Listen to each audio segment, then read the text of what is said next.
So, today I am going to make a cooling fan. You might wonder how.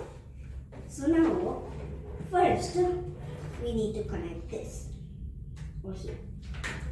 And then make sure you have turned on Bluetooth on your device. And then you need to press this and then again press it. Then you get this. Then just tap that. And now now we're going to the actual building part. Now we'll just combine these two like this. Make sure to put one of these pieces on.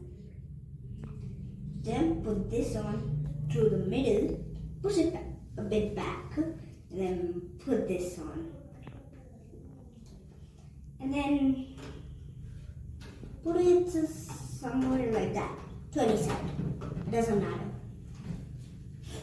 And then take this cord, choose whichever speed you want.